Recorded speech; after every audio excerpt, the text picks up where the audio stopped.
According to recent Easy Ship survey, nearly 80% of companies say that using supply chain optimization techniques improves their revenue significantly.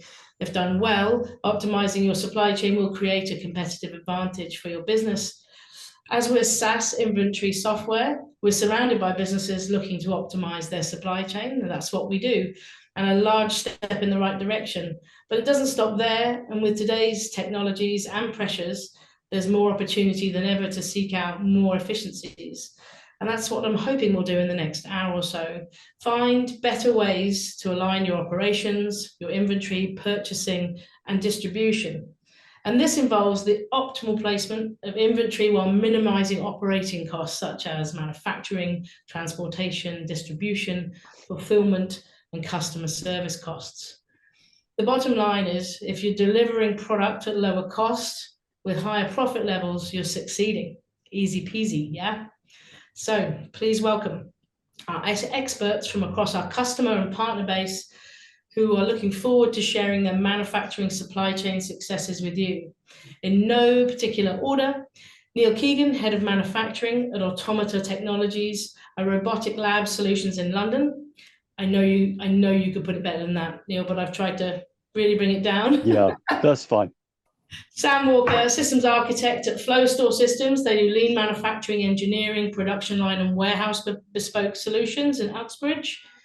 Alex Townsend, Head of Outsourced Supply Chain for YF. The YF are formerly Young Foodies, and they're an incubator and community for ambitious FMCG brands in London. And Hugh Robinson, Transformation Manager, Senior Manager at Flinder, a technology and data-led finance partner. So a real mixed bunch in the room. Welcome, everybody. Thank you for being here. I'd like to start us off on a quick fire round. And the question is, what's the best thing about your supply chain? Or if you don't have a supply chain because you are working for other people, maybe you can give an example of someone that you're working for. So let's start with Neil. The best thing about our supply chain, because it's so diverse, is we've got a really great bunch of people that we actually work with, and they're always willing to go that extra mile to actually deliver what we need. The key to it all is being able to deliver requirements and kind of express our needs clearly and concisely at the right time. They're a really great bunch of people to work with. I have seen that for myself. They've got some really good videos online of most of the staff at Automata. Sam. I don't know about the best thing. We have a quite it's not exactly complex supply chain, but yeah, diverse supply chain. Coming from all over the world, yeah, I guess that we've had some joy with negotiating some good prices following various things that have happened around the world, Brexit, COVID, all of that stuff. So I guess the best thing for us is that we've got so many haulier partners now that we can keep the transport costs quite competitive. Nice, and surviving COVID as well. So yeah. Alex? So yeah, the nature of what we do means we're working on like numerous supply chains at the same time, like different sizes of business, different levels of maturity. But I always think the most exciting thing is just seeing results. So being able to kind of drive improvements in like various KPIs, whatever that is, like on time and full fulfillment to customers, like increasing forecasting accuracy, reducing wastage across the supply chain, just really kind of making a difference for those businesses. Brilliant. Hugh? Yeah, and similarly, so we work with lots of clients. So the ones where we see the best results is where there's real alignment between the different areas in their business. So between sales and marketing, the buying teams, and that finance function. So yeah, real alignment there, and then all the data coming together, all the information is being shared across the business, and that's those are the ones that tend to have the most success with their supply chains. Brilliant. Thank you all. I want to dive straight into, I want to spend the bulk of our time on bottlenecks, actually, which is the question after this, because I think that could be a really interesting area. I think I spelt it wrong in the sheet I sent it to everyone. I was like, I'm having one of those days. So I fixed that. It's one word, not two. But we'll start by talking about demand planning, because sometimes I think that's quite a good place to get into people's businesses quite fast.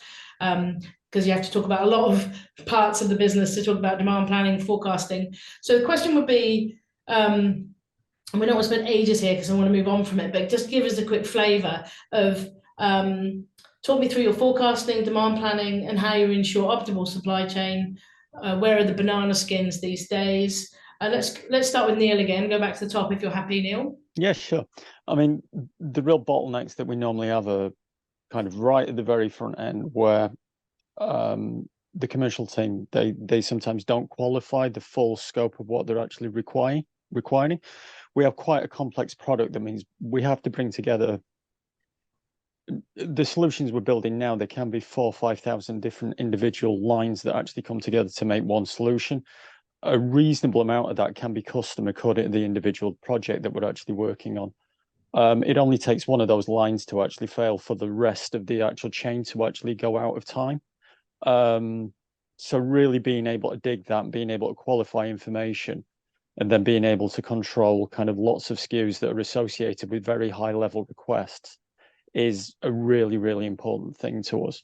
And being able to understand what material we have on hand, what material we need to order in, it's absolutely vital to ensure that in, what is quite a long processing cycle time. I mean, it's going to be very, very different to what Alex is used to dealing with his kind of FMCG stuff. Yeah, I mean, the long cycle time that we operate, the high level of test. Can you give us an example where, so you've got 5,000 bits and pieces that all need to come together. Can you give an example perhaps where that didn't work so well, or where you? Yeah, I mean, we use devices like liquid handlers and so on. The bottom end of the liquid handler can be a £75,000 OEM part that we actually buy in, but there can be £100,000 worth of accessories that actually go with that. Now, if that's scoped incorrectly right at the front end, some of these items that are quite significant, that on long lead times, they can be 8, 10, 12 weeks, some of them. Right. So if they're incorrectly scoped or they've been missed, the train keeps rolling. We buy all the other stuff. We scheduled time in the test facility to actually bring the whole thing together. And then we find out this is wrong. And then we've got an 8-week delay before we can actually get the right item. So being able to collate, manipulate that data right at the front end to make sure that it's right first time is absolutely vital to us. How long might you spend on that piece in itself with the commercial team then, like to make sure you've got that right? We try to get into the kind of pre-sales and sales process as early as possible so that we really get to go through it as many times as we can before we reach contract. The duration of a sale can be about 4 to 5 months, the way that we engage with a client. But I'd say there's about 3 weeks worth of really solid work that actually goes into that. Some of it doesn't, some of it's fairly easy. There are core items that we actually know and have on hand. Our suppliers have them on call off. That's less of a problem. But it's the bespoke, the unusual, particularly where it goes down 4 or 5 levels into accessories and feature packs, that it gets quite tricky. And being able to manage that through the whole system and get the traceability on the material and understand when the available dates are and whether it's in the warehouse, whether it's not, whether it's due. These are all the big things for us that create bottlenecks, because if one of these pieces goes out of line, we end up with the entire kind of test and deployment team just hanging around. Yeah, wow. Massive. Sam, do you want to talk us a little bit about your forecasting planning? Yeah, so we do a variety of things. We sell some stock items, which we know roughly what we're going to sell in a month in general.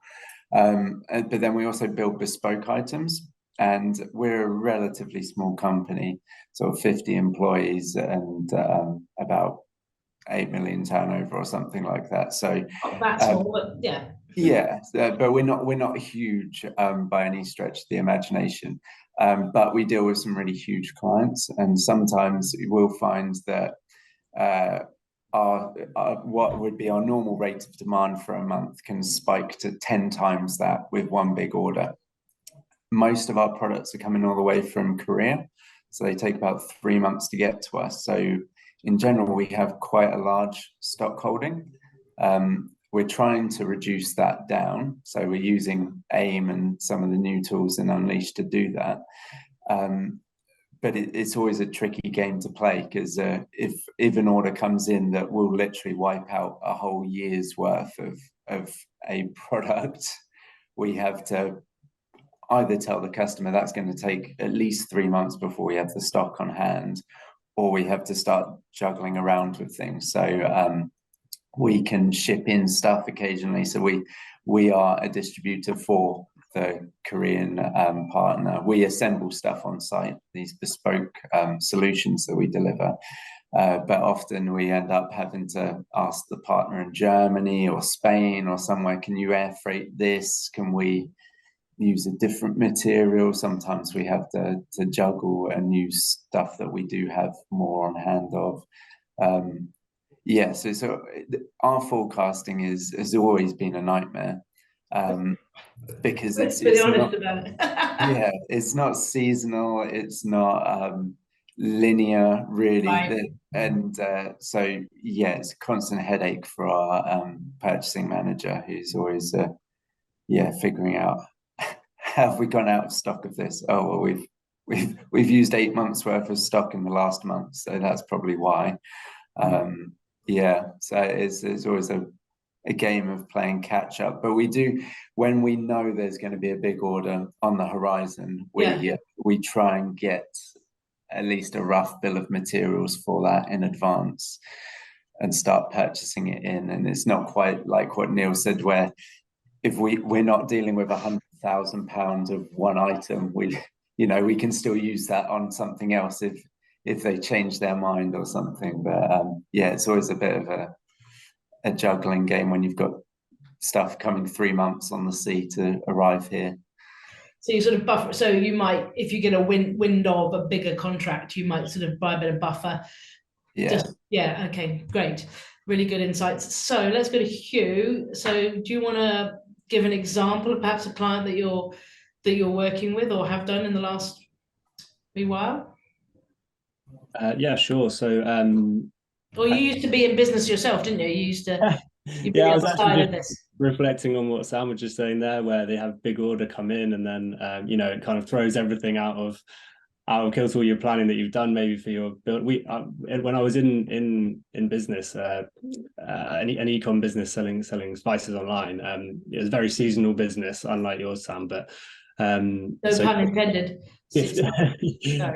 Gifting season was the big one for us. So Christmas, Black Friday, and other like holidays. So we would sort of plan backwards from that, working our lead times, making sure we've got enough in there. But then you get we also sold some B2B. So when you get a big order in, you want to fulfill it, but then you're thinking, hold on a second, this is going to leave me low, can't get enough in for this busy season coming up. And that's where it's quite important to have where we found, like, just have your priorities. So we knew that our online sales higher margin, and if we know that we can sell those products online, if an order comes in that's sort of too late, in a sense, we know that actually back ourselves to sell those at the higher margin in the gifting period and actually have to turn that one down. And when you're a small business, those decisions are so difficult, because you just want to say yes to all the orders that come in, because you just want to keep pleasing the customers. But actually segmenting, or having a bit of a segmentation between, these are my high margin products, I know I need to keep these in stock, make sure I've got good stock of these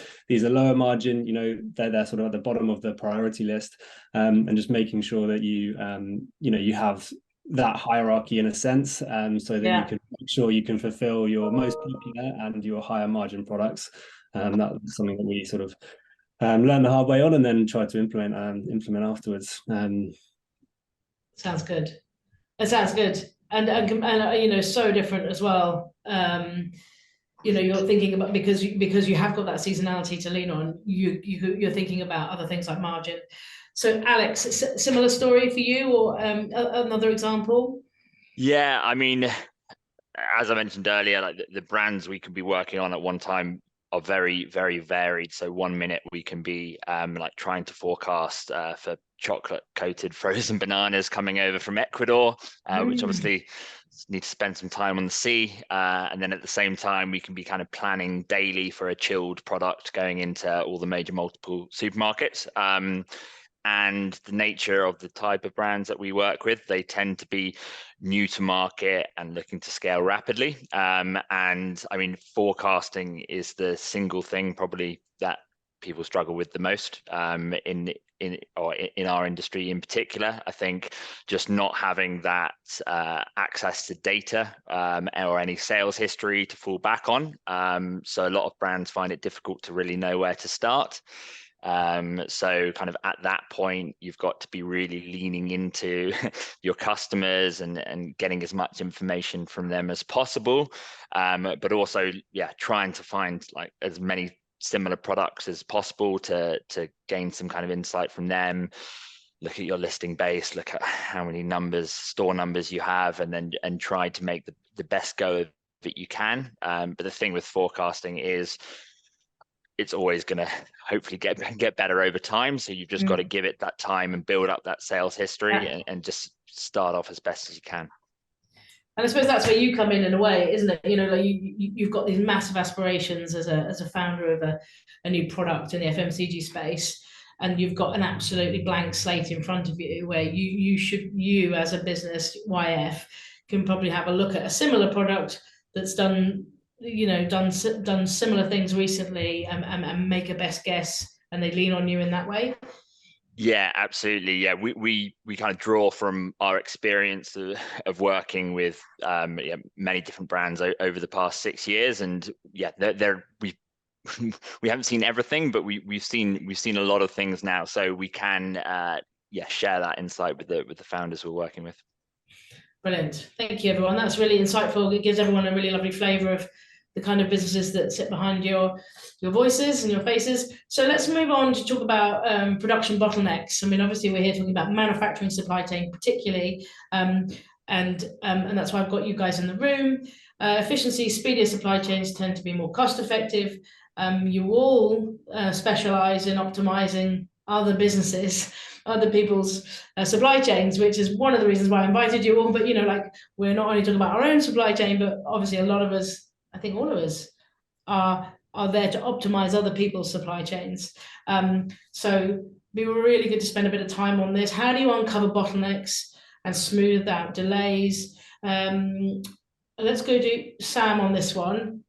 So maybe give some examples and bring it to life. That would be lovely if you can. Yeah, can I just clarify, when you say optimizing other people's supply chains, we don't quite do that. We optimize other people's production processes, but not really their supply chains.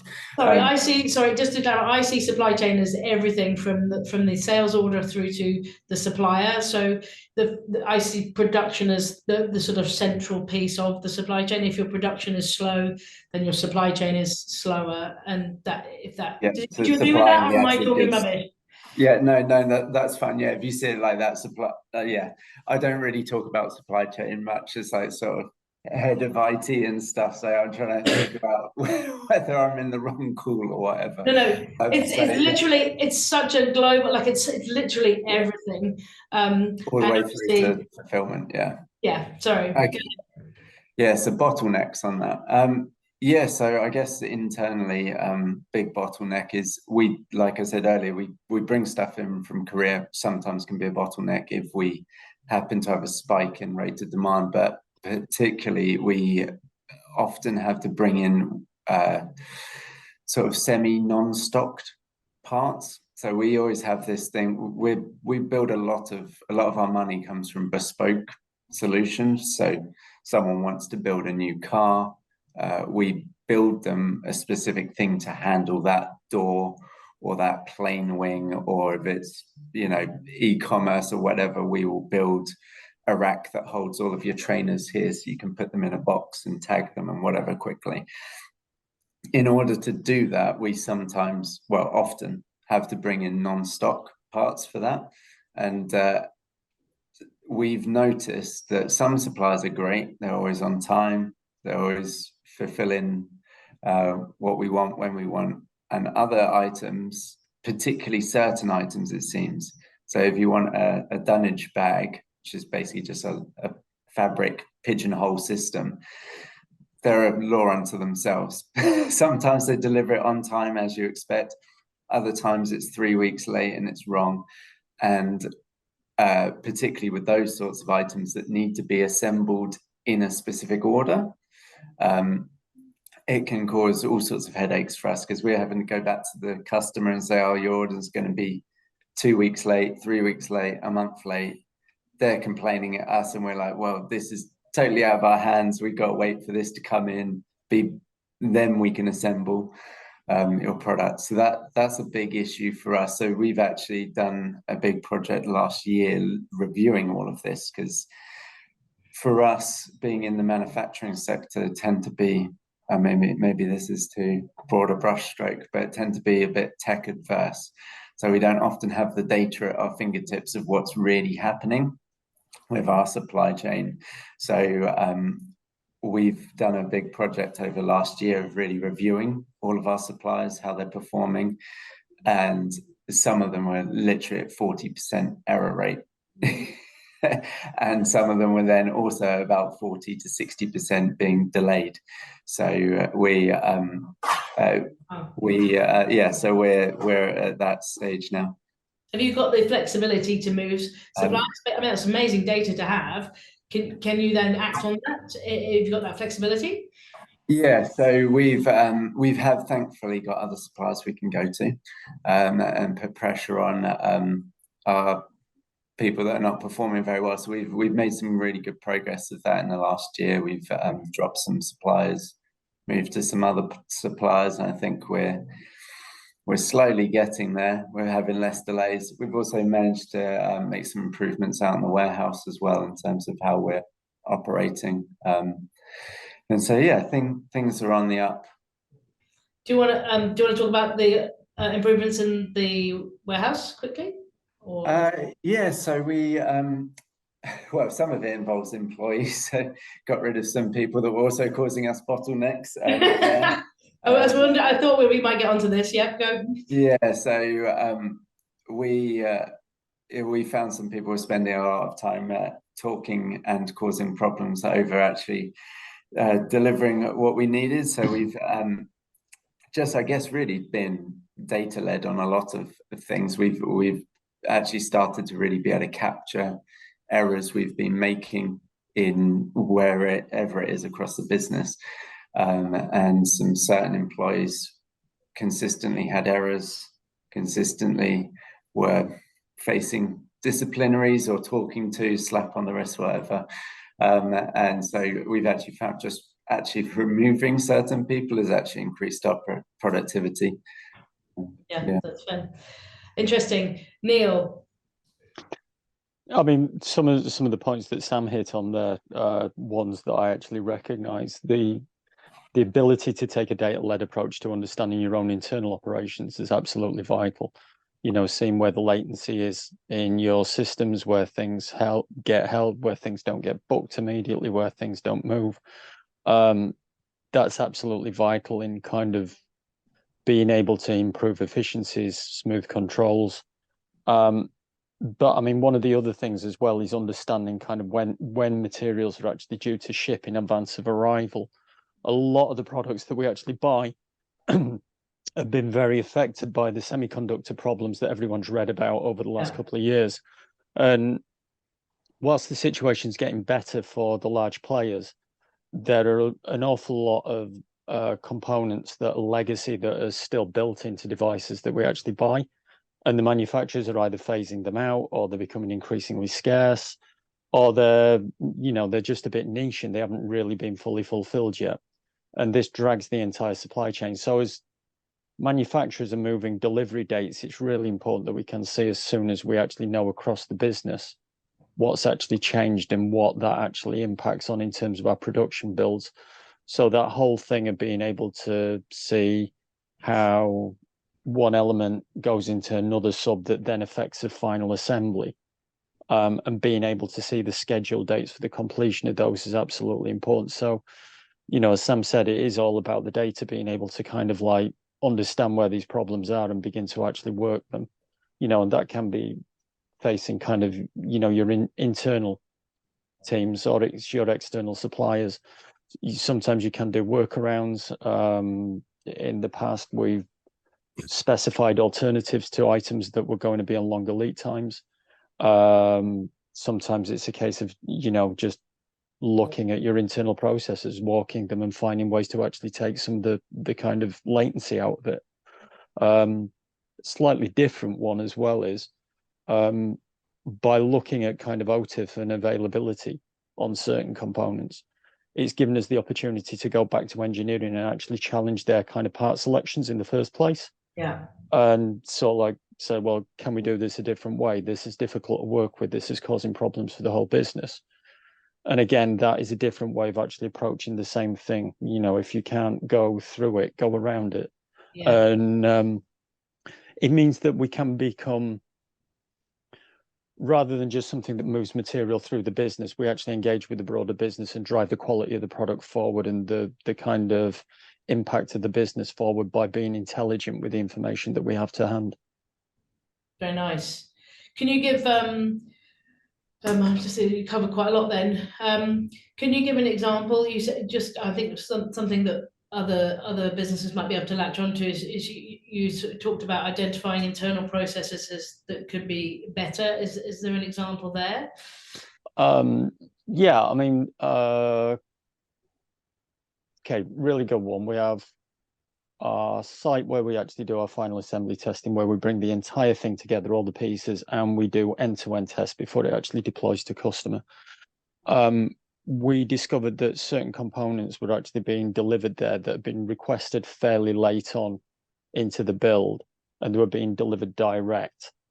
They were then being picked up by the project teams and put straight in, rather than actually finding their way through the correct workflow to actually ensure they go through the kind of data warehouse. This meant that when it came around to project reconciliation, costings were out, right, POs were left open, so there's all this kind of waste effort elsewhere in the business trying to actually reconcile things and kind of figure out what had actually happened. Yeah. And it's the thing of someone thinks they're doing the right thing by trying to do things quickly, but in reality, they generate a whole kind of pile of work. I think Sam will recognize the concept of hidden factory, and it slows the business down because whilst people are actually working on tidying these things up, they're not doing things that add value to the end customer. And this is something that it's a constant theme that we're going back to, is what you're actually doing the right thing? Is it adding value? Is it making it as truly slick for the whole business as it needs to be, or is it just actually being fast for you? And there's a slight difference, and kind of that education process with your own teams is absolutely vital. Yeah, really nice. How many people have you got? You were saying, so you started right at the top there talking about just knowing when stuff is going to be in and if there are any problems with the 4,000 plus lines that you've got. How many people do you have on that piece in the business?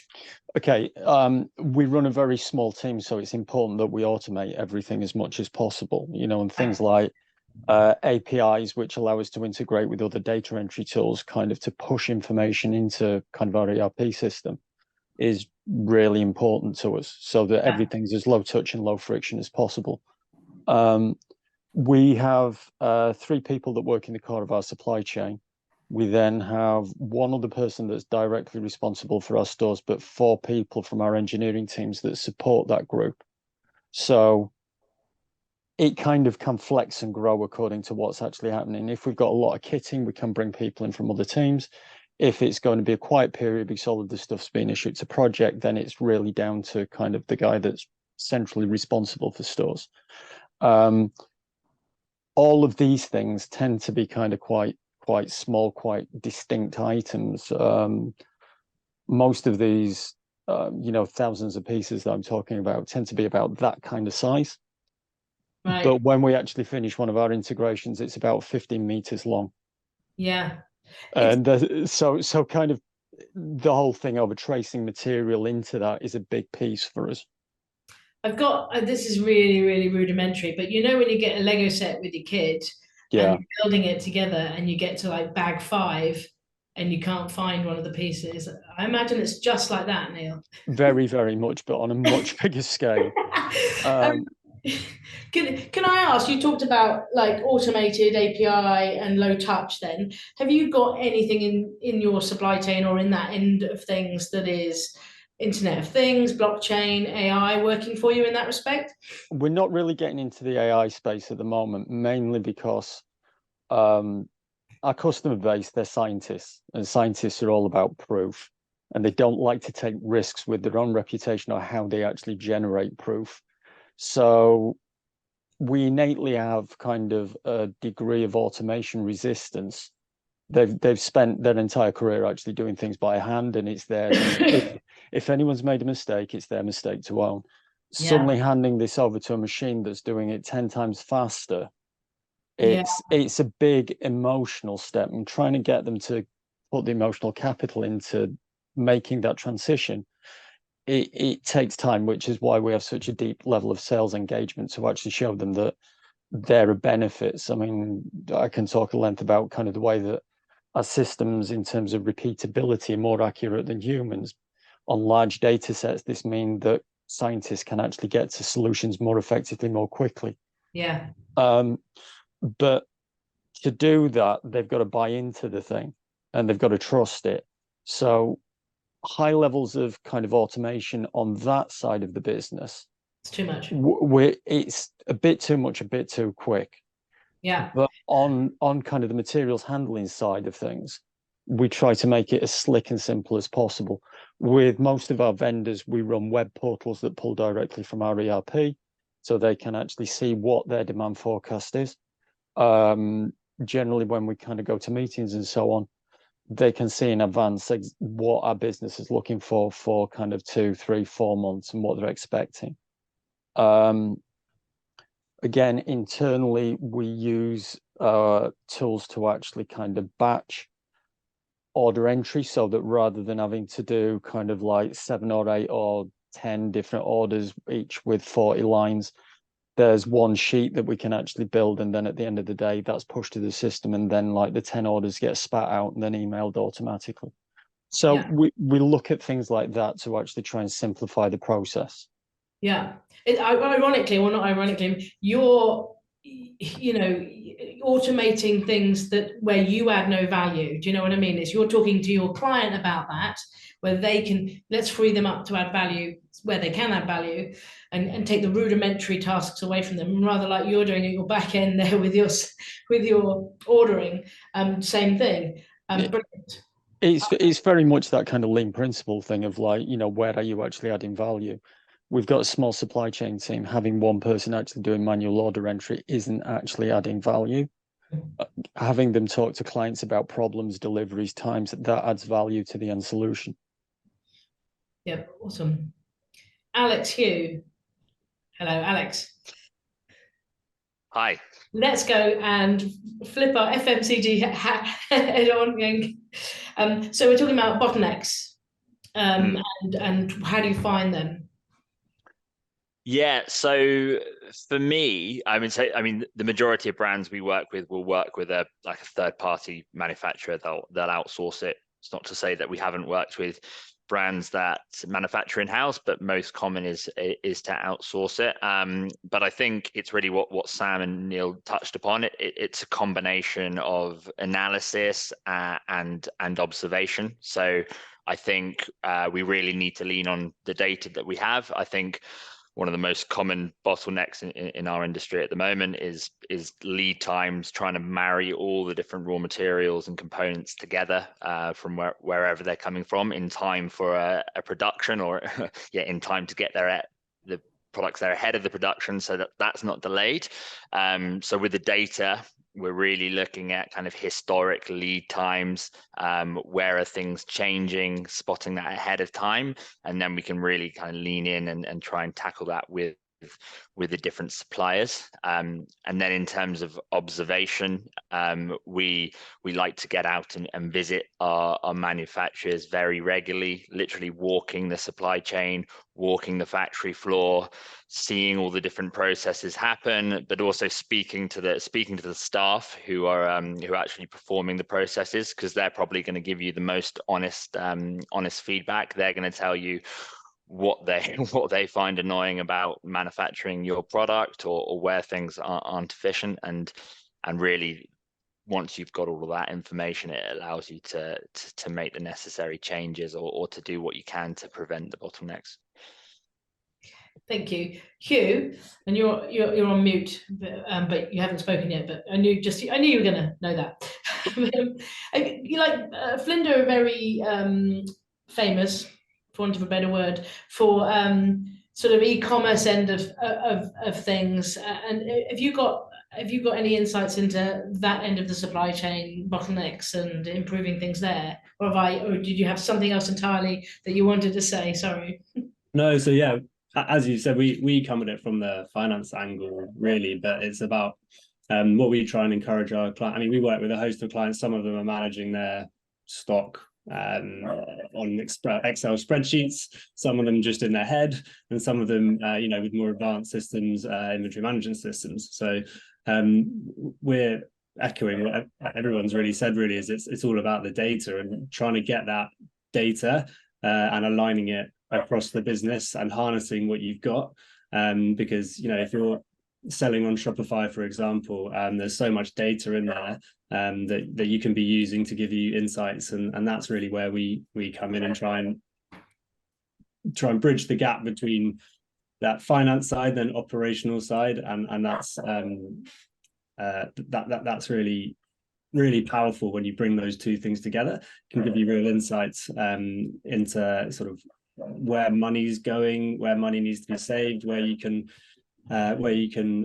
cut costs, and then really sorry, the dog's barking like mad in the background. I don't know if you can hear that. It's really putting me off. It's very faint for us, but I can imagine it's very off-putting for you, so try not to worry about it. Sure. But yeah, it's about aligning.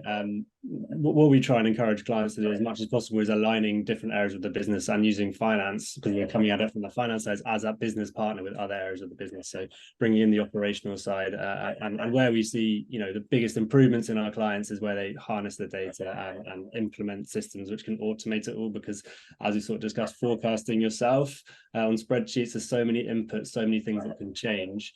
And so it's really difficult, and lots of clients are not Excel whizzes, or even financially minded. They're coming from much more commercial side or creative side. So yeah, that's where our role is bringing in systems and really aligning the different areas of the business to automate things as much as. Can you give an example of, maybe you might not want to mention the customer, but give an example of the type of customer and maybe what they've put in place, and then how that's improved things, to bring it down a level? Sure, yeah. So we've had a client recently who sells B2B salon equipment, personal care products. Yeah, personal care products. So yeah, and yeah, they have a fairly sizable warehouse, lots of SKUs, and at the moment they have a very good warehouse manager, but all of that information and sort of business knowledge and experience is sort of in that person's head, and there's a huge risk there, really, for many reasons. They may leave or have time away from the business, and this client came to us and just said, want to get to the next level. I'm not using the data I've got, and I've got this one brilliant warehouse manager, but I need to get that information and data somehow into a system. So implemented a inventory management system for them, and yeah, before they came to us, they had a 50k stock write-off just because they had stock they didn't know was there, in the warehouse somewhere, gone out of date, past its sell by date. So using being able to allocate best before dates onto their items, giving that visibility, and giving that visibility of when things are coming onto due, so they can sales team can maybe then throw that into a promotion, Nice. lots of phone sales. So whenever things are coming close now to the due dates, how about a hand cream, for 50% off, so they try and maximize what they've got there. Yeah. And not just having, big write-offs. So. And do you automatically, did they already have an accounting system before you bolted on their inventory management system? Yeah, they did have an accounting system, which moved them onto a new one. But yeah. And then so that's all talking as well, and yeah, all talking. All talking. Got insights, posted KPIs to report to them, which they're using, and yeah. Awesome. So I want to move on. That was great. Does anyone else have anything to add? They wanted to add. I saw you nodding there, Neil, when Alex started talking about something to do with suppliers. Yeah, no, it's more about the kind of walking the floor. Walking the floor. I mean, kind of like walking your processes and seeing what's actually going on is just so vital, so very vital. You see the way that people work, the conditions that they work, the conditions that they're told, the way they go about things. You get to understand so much through that. It's vital. And have you been to, where do you get a lot of your elements from?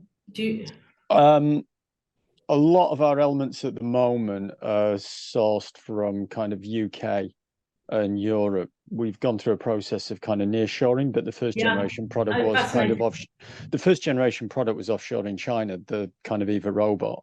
Yeah. And that was made in a kind of traditional style production house. And there was a lot of kind of engagement there. And again, building data systems so that we could actually understand, everything that was going off. We had a real-time system. So there was basically 127 steps in building one of these robots and about 900 components. We could see, which batches of components had gone into every single product's production step, what the kind of FAT status was at the end of it, and who would actually execute. What does FAT status mean? Factory acceptance testing. So basically you move through the block, check that it's okay, then you move on to the next block. And yeah, we built a small, simple, but it worked system that allowed us to actually see, against every robot's serial number, exactly where they were in that process. Being able to kind of look at that and walk the line and see exactly what was going off and reconcile that with the data really gave you an insight into kind of what was actually happening with your product. So, I mean, I've been wanting to talk to someone about nearshoring for about 18 months, 2 years. I get very excited by that because I'm really sad like that. But so did nearshore? So you say first product was this very beautiful, cute robot called Eva, which I saw in person probably pre-COVID. Beautiful thing, and obviously you've now moved on to kind of full laboratory production line. Kind of test systems. Test system, like big long benches and 2 layers to it, and robotic trolleys and no people there, and it's beautiful. So, at what point did you go, right, we're going to nearshore and bring things into Europe and the UK? Well, the original idea around Eva was kind of quite challenging. It was that we would build a robot in the same way that someone would build a consumer product like a laptop or so on. And we do it at volume and we get the economies of scale and cost, and that would bring the price point down. And one of the great attractions of Eva was the kind of £8,000 price point, which is massively, massively cheaper than most kind of light industrial robots.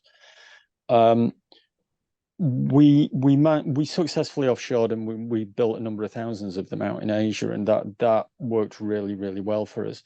But then COVID hit, and kind of in the process, in the commercial process running up to COVID, one of the big questions was, how do you actually sell these again and again and again and again, rather than kind of like each one's an individual sale?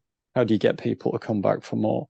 And we were always looking for that kind of killer application where it'd be absolutely compelling. And then COVID hit. Everything stopped for everyone, apart from one thing, which was the NHS, and they suddenly had to do massive amounts of COVID testing. Because the big thing about Eva was the interface was easy to program and easy to use, we suddenly found out scientists could actually generate workflows and do testing and automate testing themselves and modify the testing procedures. This actually gave us this massive quantum of value add, because suddenly the time of a scientist is freed up rather than the time of a kind of assembly technician or something like that. Right. And they can go off and do something massively more valuable. We built a couple of really successful installations with the NHS, and that led us into this whole pivot towards laboratories. But the thing is, Eva had been tooled and scaled to actually operate at tens of thousands, whereas the lab bench proposition was literally, to begin with, tens, 50s, hundreds per year. So again, the size of it is large. It's about the size of a piece of furniture.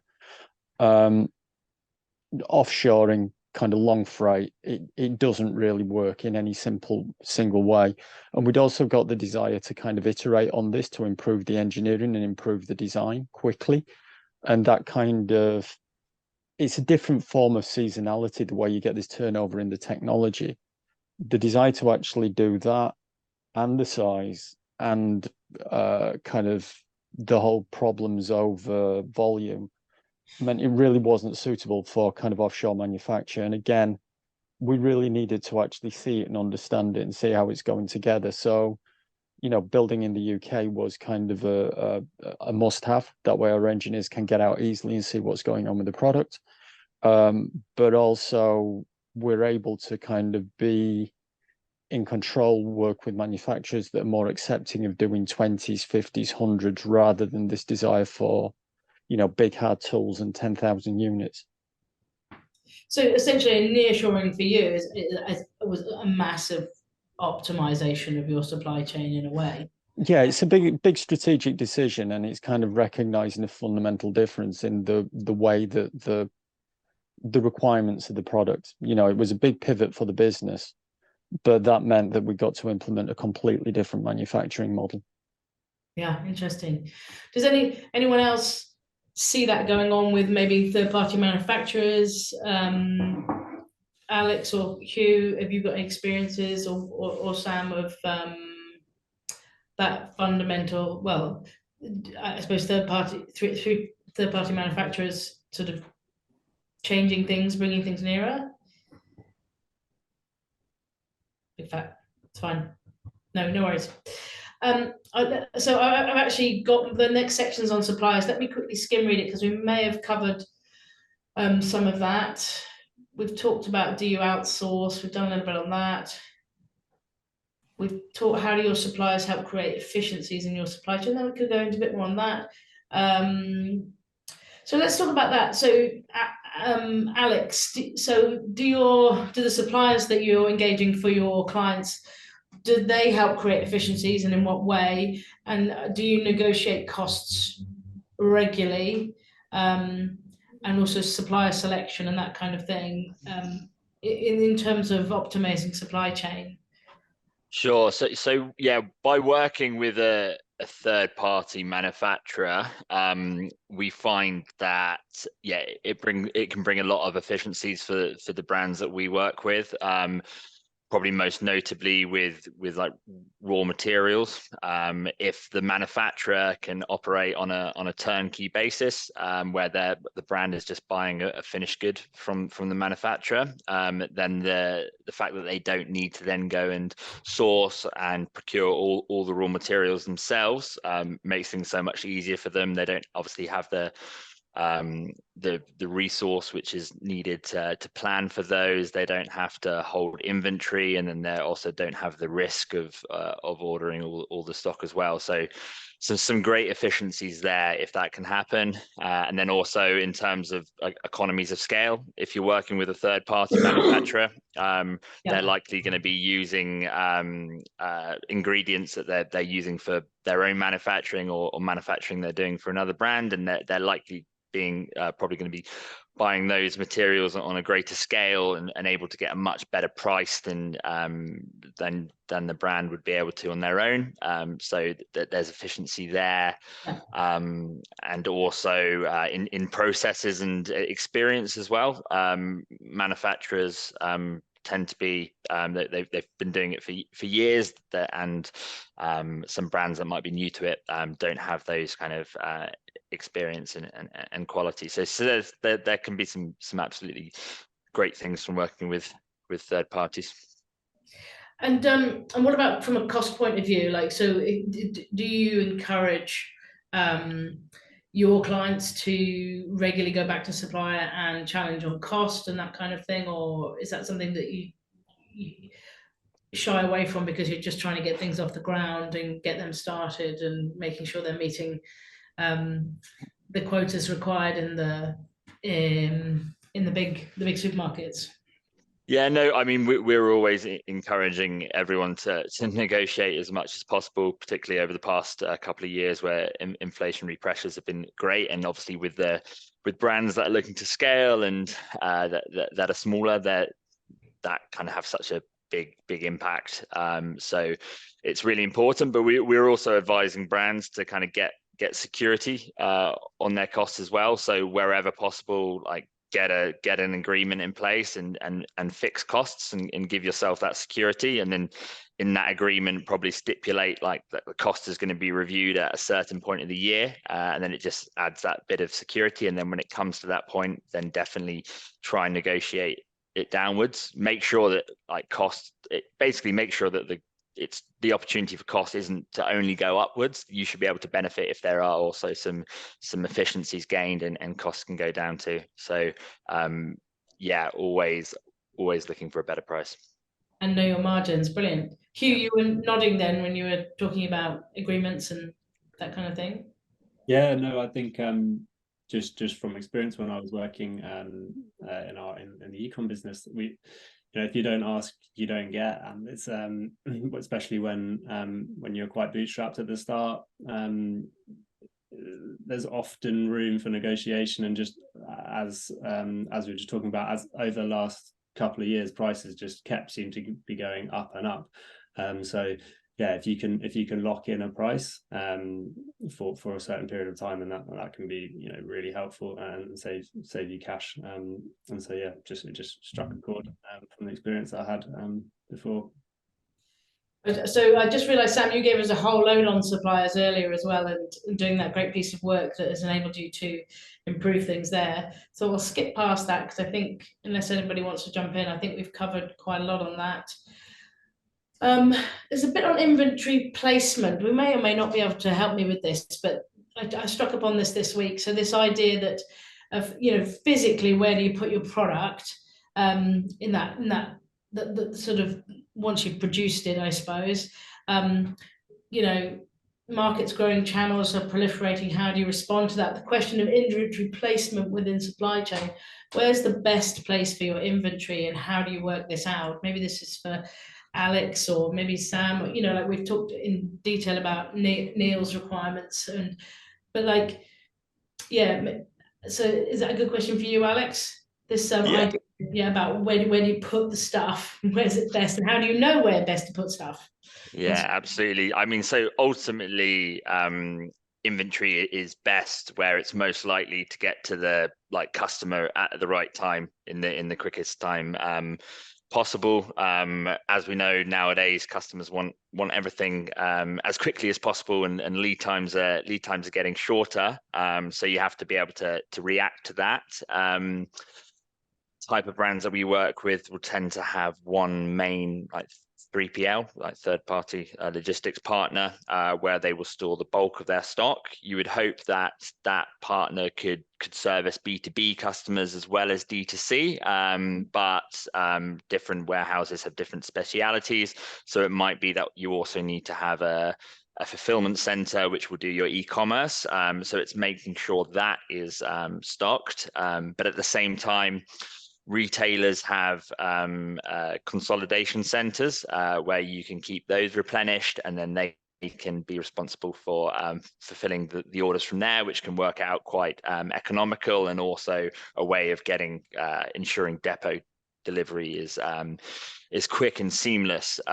So you can also be strategic geographically, look at your customer base, put it on a map, mark your like where all your volume's going, and then make sure that your warehouse is centered around that, and then you'll obviously achieve better logistics costs at the same time. And that's like you were saying earlier, the longer you're in operation, the more data you have on that kind of thing. Exactly. Do you have all of your stock in one place, Sam? No, we don't. So I was going to say we've actually looked at this at both a macro and sort of a micro level. So pre-Brexit, we had all of our stock just in the UK. We had a team of people working out in Belgium, and then sort of serving the Benelux area, but there was no stock out there. Pre-Brexit, we started to realize there was a bit of a problem there. You know, it was taking an extra day or two to get stock out to the customers in the Benelux region. We wanted to improve that anyway, but then obviously with Brexit, there became a lot more bureaucracy, a lot more form filling, a lot more issues with customs, particularly in the early days. So what we decided to do is buy another warehouse out there and start stocking that warehouse so they could fulfill straight from there, which obviously avoids all of that custom stuff, or at least we can ship it much earlier and they can hold stock there ready to fulfill it. So we sort of approached it from that sort of macro level, but something we're also keen on doing, and I think it's already been mentioned, is doing lean on everything that we do. So we did a project quite a few years ago now, looking at actually the movement of stock within the warehouse. So literally drawing lines on the map of our warehouse of where stock was being moved. And we looked at actually where do we place it. So we brought some of our items right to the end of an aisle, because they were always going all the way to the top of the aisle, walking all the way down to put it into the assembly area. So just moving stuff around like that. Like a time and motion study, is that what they call it? Exactly, yeah. Yeah. And obviously one of the wastes in lean is movement, whether that's movement between here and Belgium, or that's movement. I took 10 extra steps when I could have taken one. So we've sort of looked at it at both levels, and we've since moved warehouse, but applied the same logic to it based on actually having the numbers and the data of how often we're picking this product. And also for some of our customers, they go to another degree of it, which is they actually will have like a pick to light system. So it will light up, say, pick this, and they can map hundreds of thousands of picks in a week, which will tell them, oh, if you move this box from there to there, you're going to save yourself 3 minutes a day or whatever, which if you're rapidly turning over stock like that is makes a difference. For us, we don't pick enough to make a difference to that, so we don't have that. We sell that system to people, but we don't turn over enough of the stock picking to make that worthwhile. But yeah, that's definitely part of our mentality and what we do. Not drinking your own champagne, as they say. Yeah. Eating your own dog food, as we used to say. Brilliant. Let's move on. There's a question here about inventory management. I think we've kind of delved into that quite sufficiently. Top inventory management tips for avoiding stock out scenarios. We've talked a lot about that. Has anyone else? We've got a question on mitigating risk. We've also touched on that. We've talked about nearshoring, and you've talked about, like, we've got other customers, Sam, that have warehouses in Europe now just to get around all of that stuff, or in Ireland or wherever. So we've got a lot of that going on. Let's move on to customer expectations. So shorter, and you just touched on this, Sam, shorter lead times, sustainability warps the modern supply chain, increases fulfillment costs. How do you respond in your business to these? So I suppose, Neil, does this affect your business at all? Like, I know you've talked about, you know, customers not getting things on time if components are delayed and that kind of thing. Yeah. And your customers are a very specific kind of customer. Are they equally interested in sustainability and speed, or not really? Or It's a different dimension of speed. It's more kind of the precision. It's kind of like where we deploy our systems, they're normally working laboratories where there are a whole bunch of people doing a whole bunch of different things. And we have to make sure that kind of when we go in and we arrange that we're going to actually deploy a system, we can do it within that time frame. So everything's got to be there, everything's got to work. We've essentially got to get in and get out. And our deployment teams have to work very much like F1 pit crews. They've got to really understand the thing backwards and be super well rehearsed to do this, because you're on site and you're on show. You're on site, you're on show. It's incredibly expensive space. We've done kind of we've got one of our systems in at the Francis Crick Institute down in King's Cross, and it's on the 5th, 6th floor, right at the back of the laboratory. And kind of when we're moving things in and out with pump trucks and so on, no one else can do any work. And it's just absolutely essential that kind of we do what we say we're going to do in the space that we do. So kind of, we can't deploy because this has turned up late or that, or it's not as it was expected to be, so we're going to be a week late. They're the kind of conversations that are awkward to have with customers.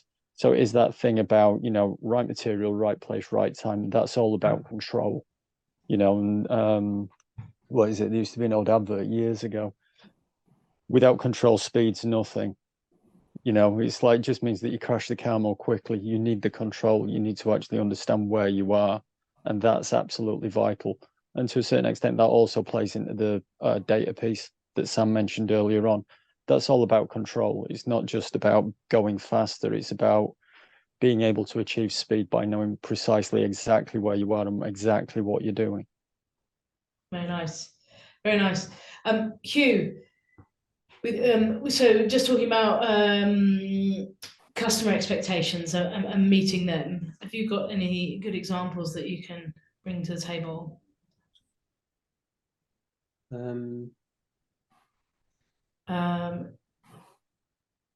I suppose it's the way customer that I've got here. How are you optimizing fulfillment? How do you safeguard excellent customer service? So anything like that. I mean, like, I suppose from a tech point of view, everything is about speeding fulfillment, isn't it? Yeah, I suppose it's about making that process as seamless as possible. That's multi-channel integration between your selling platform and then your systems, and then if you can, connecting your fulfillment systems as well. So whether that's your pick sheets are automatically produced for your warehouse team, and your labels are automatically then printed to then go onto your products to ship them out.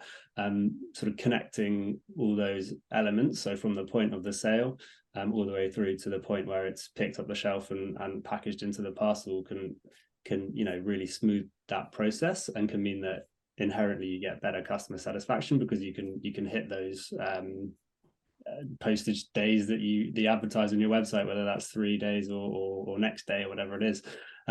So yeah, and that's those integrations are all available, and it's about making sure that you've got the sort of tech infrastructure in place to make sure that they're all speaking to each other together and seamlessly, and giving you the right data as well, to then to go from point of sale on your website to the parcel leaving the warehouse. Have you got any data on customers that have come to you with very little in place, and then you've put multi-channel kind of infrastructure in place for them, and they're able to give you an uptick in sort of fulfillment time or efficiencies? Putting you on the spot, aren't I? Sorry. Don't have any data, but sort of order cycle time would be a metric that is great for businesses to track. So that time from sale being made to product being delivered to the customer or leaving the warehouse, or wherever you want to set those parameters. So yeah, it'd be something we would encourage clients to look at, definitely, to see what is your order cycle time now or after implementing, and see where that's improved, or just if you can split out the process as well, and timestamp each bit. You can see where bottlenecks are, or where the longest bits, where the longest sections of that order cycle time are, and you can focus in there and try and make those efficiencies and see how you can improve it. Nice. So the last two questions around cost and performance. So visibility of cost. It's quite a bit different from what we've just been talking about. Who wants to start on this? So how and how does that help reveal saving opportunities? So we're looking at transportation, distribution, manufacturing. What are the areas where cost savings are to be had? And I've got a question on benchmarking as well. Does anybody want to jump in here, or shall I pick on something? Okay. So yeah, we always find that obviously the when trying to understand costs, the easiest brands to work with are the ones who have like the best data. So those who use an inventory management system, that tends to be a great place where you can capture your production costs as long as it's used correctly and you're uploading all the right invoices and all the costs are in the bill of materials and they're all updated. And that gives you great access. And then from a logistics point of view, if your third-party warehouse is providing you invoices which are structured probably ideally in Excel and can allow you to analyze the data there, that makes it much easier rather than trawling through emails and old invoices to try and get all your costs. Having them in that one place is much easier. And then from actually analyzing them from kind of a COGS perspective, I always like to get each item in the bill of materials, assign a kind of cost and what proportion of that cost it is, and almost stack it on top of each other. And that allows you to be able to see where the greatest cost saving opportunities are. You might see that actually we're spending 50% of our bill of materials on seasoning for this product. We're spending way too much on that. And then that's the area to focus on rather than that thing that's just 2%. And actually, even if you made a good saving on the price you're getting from the supplier, it's actually not gonna move the needle very much. And that's exactly the same with the logistics costs with storage and picking and distribution. It's just identifying where you can make the biggest difference, and that's a good area to focus on. And are you a good place to start with benchmarking? Like, are you able to have a look at that breakdown of a client and go, that's way too much in this space? Is that something that you can do?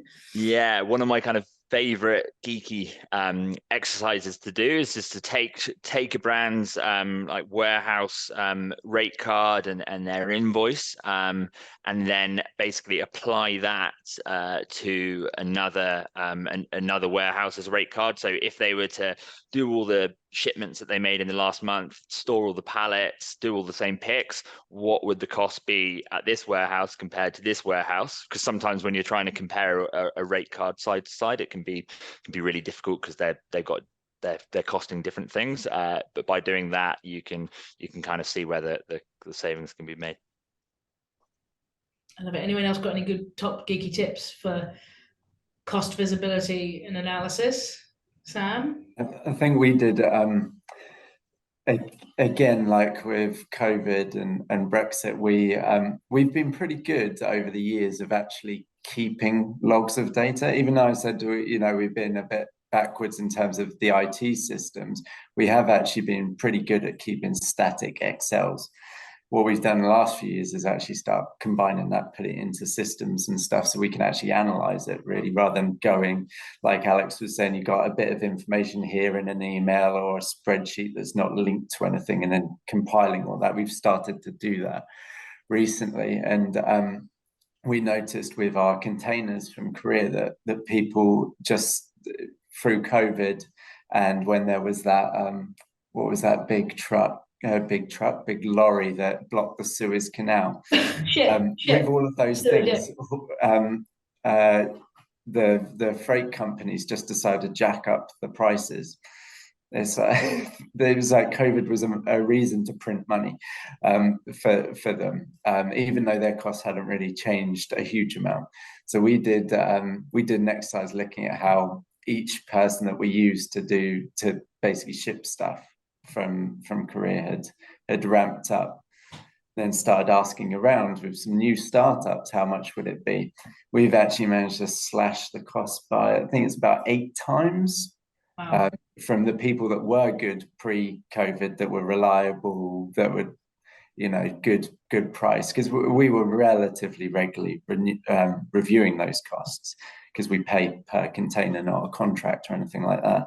Yeah. And now, we've managed to slash that by about 8 times, because these companies that were ubiquitous were just decided they were going to try and print money by keeping mugs like us, just paying massively inflated costs. So we went elsewhere. And I do think, I know you say you're a small business and everything, and I know that you sell, you are what you preach, in a way. You sell, optimized production and that kind of thing. But I don't think I've heard of a customer that's done as much, looking back at, time and motion studies, cost, and you've got all that kind of stuff. It's just really inspirational for other businesses. So let's talk. Does anyone else want to talk about that? Cost isn't probably a thing that matters so much, Neil. I mean, it's NHS, yes, and go on. It's not exactly carte blanche. A lot of the organisations that we deal with have got quite tight research budgets. The biggest cost-saving opportunities we really have is in controlling our own engineers. Engineers like to design new things, which means they always select new components. So, the kind of final movement of a final system to a customer, that tends to be using kind of quite bespoke specialist movers. So we've got limited options, but the kind of opportunity for cost savings is, understanding where we've got proliferation of SKUs that are very similar, and then being able to consolidate them, and being able to kind of group similar types of components, so that we can find distributors where we can strike deals over kind of discounting, over bulk purchases. Yeah, nice. Rather than buying individual ones. The engineers love to troll the RS catalog. They just basically go out and buy what they need when they need it, whatever's in there first time around, which means that you can end up with 10 different items that are all unique. What we try to do is troll the data to actually see where we've got similar kinds of products in similar areas, and then ask the question, is there one thing that we can buy that will do all of these jobs? Yeah. And that's really how we generate the cost savings, because that reduces the amount of inventory space, the amount of handling, the amount of logistics on individual small orders. And that's one of the areas for cost savings for us. At system level, it's all kind of quite specialized. They're big, they're delicate, they have to be moved in a certain way. But really, at the component level, we've got more opportunities to actually do that kind of exercise. Nice, though. I mean, a lovely bit of insight there, and maybe get people thinking about SKUs that they don't need in their own business, or that kind of thing. Lovely. Yeah. So we've got 12 minutes left. A final question about performance, and it's probably quite different for all of you. So how do you measure performance? What KPIs do you use? Are there any indicators beyond that? And do you use AI or any advanced analytics, which you've touched on as well? So, Sam, do you want to, as you're coming across as a bit of the geek of all of us here, mate, to be fair. I'm kind of chief geek here, so yeah. Oh, I know Neil might be able to give you a run for your money, and maybe Alex. Actually, chief. Yeah, no, Neil definitely, but yeah, in Flow Store, I'm chief geek. Yeah, no, I've not got a PhD or anything. I just flag it. But yeah, I'm good with a spreadsheet. So yeah, we've like I said, with a lot of stuff, we've really in the last sort of 3 years have put a lot of time into trying to get a handle on actually what we're doing, how we're doing it, whether we're doing it well or badly, rather than just using anecdotal evidence. Designer always makes mistakes. Well, does that designer always make mistakes, or is it he's doing 3 times as much as the other designers, and so he's making some more mistakes, but not on per average of order? We've done that sort of stuff. We have started to give the warehouse tablets smartphones, so they can start filling out information on electronic forms coming back into our systems rather than writing it down on a delivery note or whatever, or a works order, and then someone at some point either has to trawl through that and manually put it into a system, or it was what was more the case, it gets left there for 3 years. By that point, the data is useless anyway. So yeah, that's what we've tried to do. We've tried to create dashboards and stuff like that with not live data, but at least data that's a month old or something, not 3 years old, and you're past the point of making a change. And what's your like biggest find? Like, obviously, I love the idea of, I arguably make more mistakes than everyone else because I'm busier than everyone else. I love that. I might use that in my day to day. Is it like, what's your biggest find, do you think, from putting all this in place over the last 3 years? I guess we do a lot of Pareto charts, if you know what they are, looking at so it looks at the quantity of orders and what percent orders, issues, and what percentage they make up. And you tend to find that there's sort of a 80-20 rule, like there is with a lot of stuff in life, that 80% of your issues are associated with 20% of the total individual types of issues you have. So we look at those and then look at what's the quick wins, what's the stuff we could do in a week's worth of effort. Nice. What's the stuff that is really worth spending a long project on to correct, and we've sort of tried to operate in that way. And what might they be, or is that too revealing? No, I'm just trying to think of some good examples. Like, I guess small stuff, like we cut stuff with a very expensive saw, and then we also have a much cheaper saw that we cut stuff with, but it still needs to go into an assembly that could be quite expensive. And we found that the measuring system on the cheaper saw, which is used to cut different material, so that you in general do maybe like 10 cuts with the cheaper saw, but you may do 150 cuts with the more expensive saw.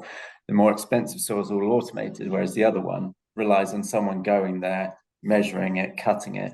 So we bought a sort of a new attachment for that does it all with lasers and tells you exactly this is the measurement you're making, rather than relying on someone with a tape measure to get it right.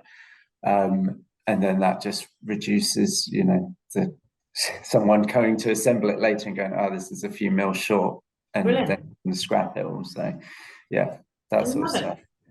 I love it. Neil, performance KPIs. Really kind of the classic one of OTIF is one of the ones that we go back to time and time again. When we ask a supplier for something, do they actually deliver it when we actually need it? Yeah. That's kind of the big one. Again, we try to agree kind of price windows and discounting with suppliers, particularly where we've got kind of contracts in place for kind of multiple lines. Are they able to deliver on that? And again, wherever possible, particularly with our logistics providers, we try to agree kind of like discounting according to kind of volume of spend or number of jobs that we actually do. And it's about kind of measuring and making sure that they're driving that down. In terms of our individual staff, it's kind of like the supply chain we keep an eye on the number of lines that they're actually processing, stuff like that, to make sure that kind of like not one person's getting more burden than the other, try and even the load out. Right. But with our own staff, generally the nature of our business, we try to empower them as much as possible rather than kind of measure them into a frame. It's a slightly different thing to what Sam was talking about, but we try to allow people to feel like they own the work and that they've got kind of they've got the ability to make decisions and do the right thing for the business. It's part of the culture that we try and generate. Yeah. So that kind of measurement of individuals within the business is less of a thing on a kind of, so many lines processed, so many orders put away. Again, booking in times we actually measure to make sure that stock's put away in a timely fashion so that it's available on the system. But that's really about it. Yeah, nice. We haven't touched on booking in time, actually. So there might be something for a future roundtable, that whole warehousing end. Hugh? Yep. So yeah, looking at it from a finance perspective, I suppose all the things we've been talking about today that impact costs, feed into your margin. So a key KPI for our clients would be the contribution margin, and the sort of different levels of contribution margin that you can track. And it's looking at your unit economics for your product, essentially. So using if you have a sophisticated inventory management system which can allocate the costs into each bill of materials into the cost of that product, then that can give you an accurate contribution margin 1, which would be your sales minus the actual direct cost of producing that product. And then going down a step, you're factoring in things like your shipping costs, payment gateways, logistics and warehousing costs, so storage costs, or pick and pack costs from the warehousing staff. And so and then on your third level, you add in your digital marketing costs for the product. And by splitting it out this way, you can really sort of focus in on areas that are impacting your margin the most, or that are fluctuating month on month. And sort of on top of that split, it's also, you don't want to bundle everything into one category as well. So it's nice. Sales, returns and discounts. You want to make sure you're splitting those out so that you can see, hold on, our contribution margin 1 this month actually is affected by, we gave loads of discounts and that's because we had a promotion on, and that makes sense. Or hold on, there were loads of returns, so what's our returns rate this month compared to last month? Like, why might that be? So it's it's really about organizing that, getting that granularity, in the granularity to be able to focus in. And then us coming from the finance side, then being like, right, now you need to speak to your ops team or your buyer or your sales guys, like, why was there, what was the promotion, or is this right? And so you can focus in and really think about where your margin's being affected most. Lovely. That's a really valuable piece, I think, for our listeners as well. Might see if we can put that into a nice little diagram. That are really valuable. Alex, who's smiling at me. I mean, KPI wise, really agree with what Neil was saying. I mean, OTIF is the main one for us. We talk about it in every single meeting. We are always trying to drive up our, like, the OTIF that we're delivering out to customers, obviously on behalf of our brands, but also looking at the inbound OTIF from like manufacturers and suppliers, because they're obviously very related. And if you can nail the inbound OTIF, then the outbound OTIF kind of comes with it. So that's a massive one for us. And then on the manufacturing side, just making sure that we're on top of like defect rates, customer complaints, wastage. These are all things you want to be really kind of on the ball with and get on top of early. And then basically related to 3PLs, like stock shrinkage. Inbound processing times is a big one. Like, what was the first one then? You said about 3PL? Stock shrinkage. So how much, how much they're kind of losing of the stock. Inbound lead times, can they put stock away ideally same day, for 24 hours, 48 hours? That's obviously really impactful, especially when you're trying to operate a supply chain where goods are coming in and goods are coming out straight away. But then I think the important thing is with all of these things is, how do you actually hold people accountable for it? So it's really important that you get a good, robust service level agreement in place as part of all your contracts with your manufacturers, suppliers, warehouses, and that there's actually some incentive for them to improve performance. Lovely. It's really just buckets and buckets of really valuable insights, information. Does anyone else have anything that I might have missed or wanted to say that we haven't touched on? Doesn't 90 minutes just fly by when you're having fun? It does. No, it's been a very interesting discussion. Yeah, I loved it. I'm glad. I was hoping we would find it interesting. I found it fascinating.